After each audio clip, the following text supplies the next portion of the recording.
Hello and welcome. इस video में हम डिस्कस करेंगे the wild swans at Coole by W B Yeats. ये पोएम जो है 1917 में पब्लिश हुई। ये लिरिकल पोएम है, 5 स्टैंजाज में है और हर एक स्टैंजा जो है 6-6 लाइन का है, ठीक है। और आयाम्बिक पेंटामीटर में ये ज़्यादातर लिखी गई है। इसकी थीम जो है ageing, loss, nature, beauty and passage of time है। इससे पहले हमने 3 वीडियोस बनाई हैं डब्ल्यू बी यीट्स पे, वो ज़रूर देखना आप। तो चलिए शुरू करते हैं। Background: Yeats wrote The Wild Swans at Cooley while staying at Cooley Park, the estate of his friend Lady Gregory in County Galway। तो वो अपने डब्ल्यू पी यीट्स जो है अपने फ्रेंड लेडी ग्रेगरी के पास है। कहाँ पे? कोली पार्क में। और कोली पार्क जो है उसकी जो उसकी फ्रेंड है लेडी ग्रेगरी, उसकी जगह है, वहाँ पे वो बैठा है उसके पास, काउंटी गैलवे के पास। He had visited Cole many times since his youth and this poem reflects a personal sense of aging and change। बोलता है कि डब्ल्यू पी यीट्स बड़ी बार वहाँ पे गया है अपनी फ्रेंड के पास, कोली पार्क में बड़ी बार विजिट किया है उसने। और ये पोएम दिखाती है कि उसकी जो है मतलब पहले जाना और आज का जाना कितना डिफरेंट है। एजिंग हुई है, टाइम हुआ है, सब कुछ बदल गया है। ये सब जो है इस पोएम में बयान कर रहा है, इस पोएम में एक्सप्रेस कर रहा है। By 1916, Yeats was in the 50s, rejected once again by Mordaunt and witnessing political upheaval in Ireland। तो 1916 में फिर से जो है एक बार मॉडगॉन ने उसको रिजेक्ट किया था। मॉडगॉन को उसने प्रपोज किया था फिर से। उसने हमने लास्ट पोएम में पढ़ा ही कि मॉडगॉन उसकी जो है एक क्रश था, तो उसने रिजेक्ट किया, बड़ा दुखी हो गया, बड़ा फ्रस्ट्रेट हो गया, तो ये पोएम जो है लिख डाली। The swans on the lake became symbol of youth, permanence and passion, standing in contrast to its own sense of decline। तो ये जो स्वान्स हैं, जो स्वान्स एक बर्ड्स होते हैं, बड़े बड़े नेक के बर्ड्स होते हैं, वो दरिया के में बीच में ज़्यादातर पाए जाते हैं वो। तो उनके बारे में एक सिंबलिज्म यूज़ करता है, वो एक सिंबलाइज करता है कि इसके परमानेंस को सिंबलाइज करता है, पैशन को सिंबलाइज करता है। समरी डिस्कस करेंगे। On a quiet autumn evening the speaker walks by the still waters of Coole park and voice 59 swans lie take flight. तो वहाँ पे जो है ऑटम का सीजन है और इवनिंग का समय है। वहाँ पे स्पीकर जाता है उस कोली पार्क के पास और वहाँ पे देखता है 59 स्वान्स जो है उड़ने लगते हैं। वो जैसे ही इकट्ठे उड़ते हैं तो बड़ा खूबसूरत दिखता है। वो वाइट कलर के होते हैं, बड़े अच्छे दिखते हैं। ही recalls that 19 years earlier he had first counted them, full of youthful energy and romantic hope। वो 19 साल वो जो है रिमेम्बर करता है, रिकॉल करता है कि भी मैंने इनको काउंट किया, भी मैंने इन स्वान को देखा था। But now with time past he feels older and changed while the swans remain untouched by time, still beautiful, still passionate, still moving together। बोलता है 19 साल पहले मैंने इन्हीं स्वान्स को देखा था, इसी कोली पार्क के पास में था। तब तो मैं यूथ था, मैं यंग था, तब कुछ सब कुछ जो है अच्छा अच्छा लग रहा था, तो स्वान्स भी अच्छे लग रहे थे। अब 17-19 साल के बाद मैं आया हूँ तो मैं बड़ा बूढ़ा हो गया हूँ, मेरे जो है बहुत चेंजेस आई हैं, मगर स्वान्स बिल्कुल वैसे ही वैसे हैं। जैसे ये सिमिलर है पोएम की, जो जो टिन टर्न अभी लिखी ना वर्ड्सवर्थ ने, उससे मतलब सिमिलर लगती है ये। Poem expresses melancholy and longing. The speaker admires the swan, wild grace, and wonders where they will go, and who will be enchanted by them in the future। तो ये बात जो है एक्सप्रेस करता है पोएट, दुख अपना इजहार कर रहा है, अपनी जो है ख्वाहिश इजहार कर रहा है। बोल रहा है ये स्वान्स कहाँ चले जाएंगे, कहाँ रहेंगे, किसको आप खुश करेंगे फ्यूचर में। Unlike him they are free and timeless, symbols of eternal youth and beauty. बोलता है मेरे जैसे नहीं है ये स्वान जो हैं, ये इनकी एजिंग नहीं होती, ये हमेशा ब्यूटीफुल दिखने वाले हैं। मैं पहले ब्यूटीफुल, पहले खूबसूरत था, पहले मैं हैंडसम था, अब मैं बदल गया हूँ टाइम के साथ साथ। जो है मेरे को जो है चेंजेस आ गए हैं, वीक हो गया हूँ, बहुत सारी चेंजेस आ गई हैं। The poem mourns the loss of joy and the constancy of nature। तो ये पोएम जो है ये एक्सप्रेस करती है loss of Joy, loss of beauty, जो नेचर जो है सब कुछ बदल देती है, सब कुछ जो है टाइम के साथ ख़त्म हो जाता है। नेक्स्ट पोएम हम डिस्कस करेंगे ईस्टर 1916। बहुत ही फेमस पोएम है डब्ल्यू बी यीट्स की। ये ईस्टर 1916 जो है ये 1921 में पब्लिश की गई है, और जो लिखी थी 1916 में लिखी गई थी और 1921 में जो है पब्लिश हुई थी। ये लिरिकल पोएम है, 4 स्टैंजाज में है और इरेगुलर लाइन है इसमें। ये आयरिश नेशनलिज्म पे, ट्रांसफॉर्मेशन पे, सेक्रीफाइस और मेमोरी की थीम है। 1916 जो है ये उस आयरलैंड की रेवोल्यूशन के बारे में है, जो ईस्टर राइजिंग वहाँ पे हुआ था। एक रिबेलियन हुआ था।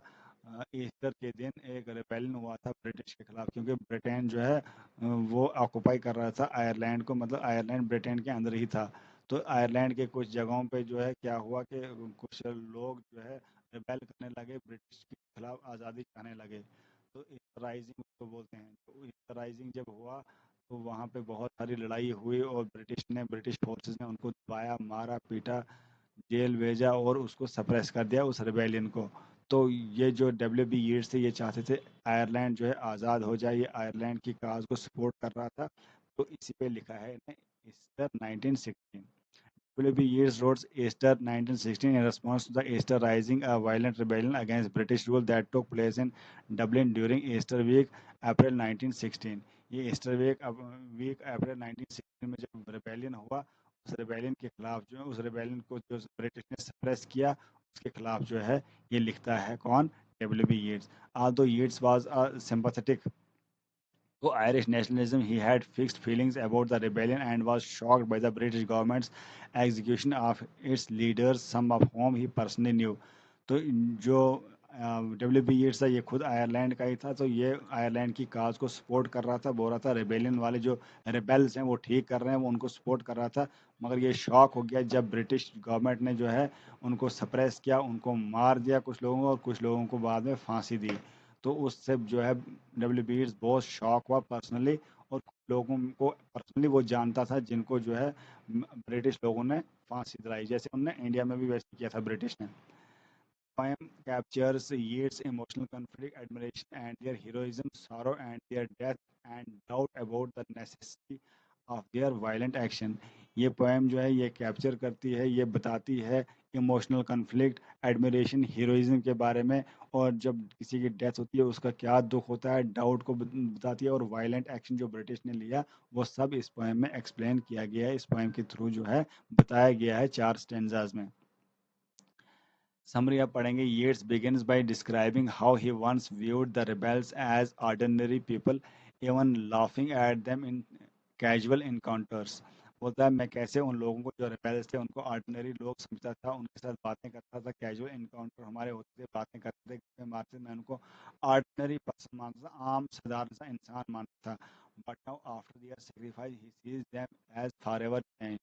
अब वो जो उन्होंने कुर्बानी दी देश के लिए, वो जो है उनको फांसी मिल गई, अब उनको मानता है ये बहुत ज़बरदस्त इंसान थे। A terrible beauty is born, बोलता है एक टेरिबल ब्यूटी उनमें है। तो उनके नाम अब लेता है, ही नेम्स की लीडर्स ऑफ द राइजिंग। उस राइजिंग के जो की लीडर्स उनके नाम अब बताता है, इनको ब्रिटिश ने फांसी दी। पैट्रिक पियर्स था, थॉमस मैकडोना था, जॉन मैकब्रिज था, कॉन्टेस मार्किवीज था। Honouring their courage and transformation, उनकी करेज, उनकी हिम्मत को, उनकी ट्रांसफॉर्मेशन को जो सलाम करता है, उनको इनकरेज करता है, उनको बहादुर बताता है WB Yeats इस पोएम में, उनको सेलिब्रेट करता है। He reflects on the contrast between their idealism and ordinary flow of life, using the image of stone in a stream। Yeats symbolizes how their fixed determination changed the course of history। यहाँ पे जो है ये reflect करता है, contrast जो compare करता है आइडियलिज्म और रियल लाइफ में। हम आइडियलिज्म में कैसे रहते हैं, कैसे सोचते रहते हैं, इमेजिनेशन बनाते हैं, मगर रियलिटी एक्चुअली क्या होती है। ये स्टोन इन अ स्ट्रीम वाली इमेज भी यूज़ करता है पोइट। बोलता है कि कैसे जो है एक डिटर्मिनेशन होनी चाहिए अगर हिस्ट्री को चेंज करना है पूरा। In the final stanza, he solemnly asked that their names he remembered, acknowledging that they gave their lives for Irish freedom, creating legacy both tragic and heroic। अब स्टेंजा के and में, fourth stanza में, येट्स ये बोलता है कि जो वो फ्रीडम फाइटर्स थे, आयरिश फ्रीडम फाइटर्स जो रेबेल्स थे, उनको एग्जीक्यूट किया गया ब्रिटिश के द्वारा, वो बहुत गलत हुआ, वो ब्रिटिश के खिलाफ लड़ रहे थे और वो आयरिश के फ्रीडम के लिए लड़ रहे थे। वो ऑपरेशन और सप्रेशन के खिलाफ लड़ रहे थे, कॉलोनियलिज्म के खिलाफ लड़ रहे थे। उनके साथ बहुत गलत हुआ। ये उनको ट्रिब्यूट देना चाहता है, ये उनको सेलिब्रेट करना चाहता है। बोलता है कि उन लोगों की जो मेरे फ्रेंड उसमें बहुत सारे उनकी ट्रैजिक डेथ हुई और हीरोइक डेथ हुई, उनको हीरो की तरह सेलिब्रेट करना चाहिए। अब इम्पॉर्टेंट लाइंस इस पोएम की हैं, ये याद रखना बहुत ज़रूरी है। All change change utterly a terrible beauty born, ये बहुत इंपॉर्टेंट लाइन है। अ टेरिबल ब्यूटी बॉर्न जो है ईस्टर 1916 में ली गई है, ये आ सकता है कभी एग्जाम में। I have met them at close of day coming with vivid faces, ये भी बहुत इंपॉर्टेंट लाइन है। ये उनके नाम ले रहा है जो फ्रीडम फाइटर्स थे। Hearts with one purpose alone through summer and winter seem enchanted to stone. Too long a sacrifice can make a stone of the heart.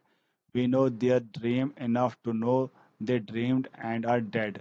तो यहाँ पे जो है उनके बारे में बोल रहा है जो फ्रीडम फाइटर्स थे, उनने ड्रीम किया मगर अब वो जो है दुनिया में नहीं है, उनको मार दिया गया।